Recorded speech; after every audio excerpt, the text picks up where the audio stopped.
Rita vai. Tá. E a Adri? Adri vai também. O senhor fez um comentário bem no início de que a presidente talvez não estivesse à altura da grandeza do momento. Mas, ao mesmo tempo, o senhor fez um comentário de que nós temos que ficar dentro da cerca constitucional.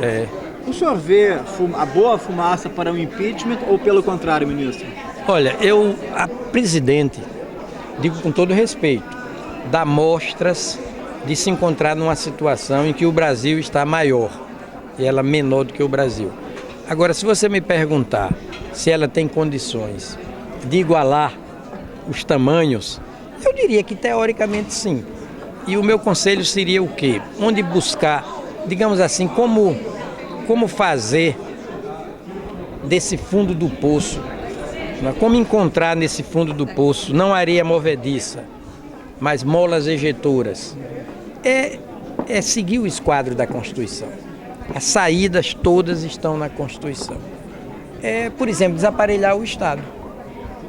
É acabar de uma vez por todas com esse presidencialismo que troca a coalizão programática, não é, pela cooptação fisiológica.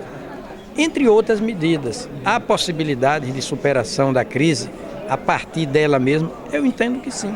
Mas há fundamentos jurídicos para o impeachment? Agora, fundamento jurídico para impeachment, eu já tenho escrito sobre isso, falado.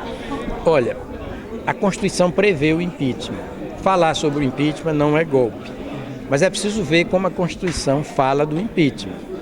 E à luz da Constituição, a meu sentir, o professor José Afonso da Silva também pensa assim.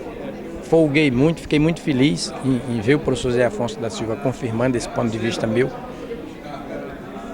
À luz da Constituição, os mandatos não se intercalam. Os dois mandatos presidenciais se intervalam para fim de crime de responsabilidade. Não para fim de crime eleitoral, não para fim de infração penal comum, mas para crime de responsabilidade. Cada mandato novo é uma nova história. O mandato velho é uma página virada. Não tem serventia para crime de responsabilidade.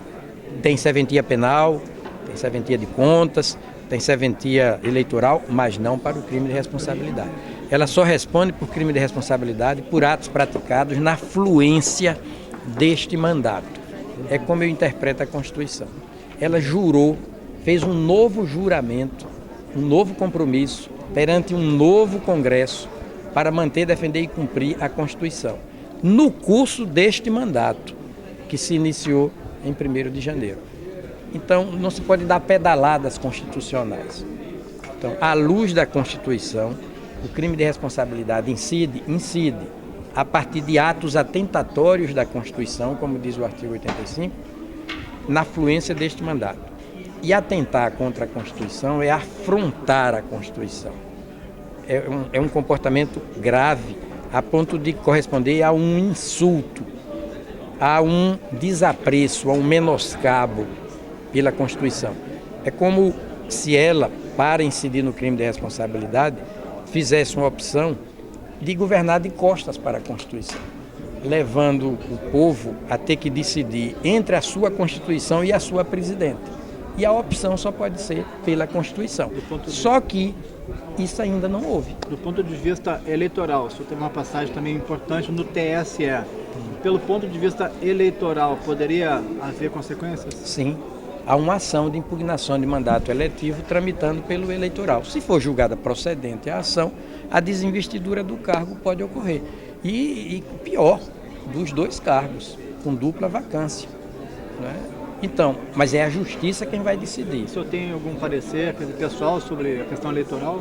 Não, eu estou acompanhando, mas não participo do processo, não sou mais julgador, nem como parecerista, nem como advogado, absolutamente.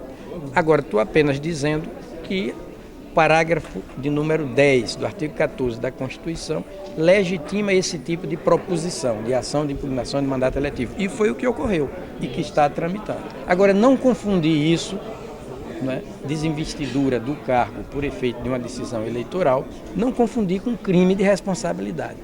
Olha, a Constituição aperta o cerco, não trata com brandura não o presidente da República nessa matéria. A Constituição aperta o cerco. submete o presidente da República, não é, à possibilidade, ao risco de infração penal, infração de contas, infração eleitoral, infração à lei de improbidade administrativa. Agora, nada disso se confunde com crime de responsabilidade. Que, do ponto de vista constitucional, o impeachment, o senhor não entende que existe espaço para impeachment, isso. Mas, do ponto de vista da legislação eleitoral, poderia haver uma desinvestidura do cargo por conta da... Perfeito. São processos diferentes, matérias diferentes, né? Infração de contas, infração penal comum, infração eleitoral, infração à lei de improbidade administrativa, tudo isso é possível. E a presidente responder por isso. Mas isso não se confunde com crime de responsabilidade. Então, o crime de responsabilidade só nesse mandato, então, que ela poderia sofrer, isso, mas fica comprovado que ela cometeu algum crime de responsabilidade no agora, no exercício desse mandato, não é com a gravidade suficiente para que a instância política, primeiro a Câmara dos Deputados, depois o Senado,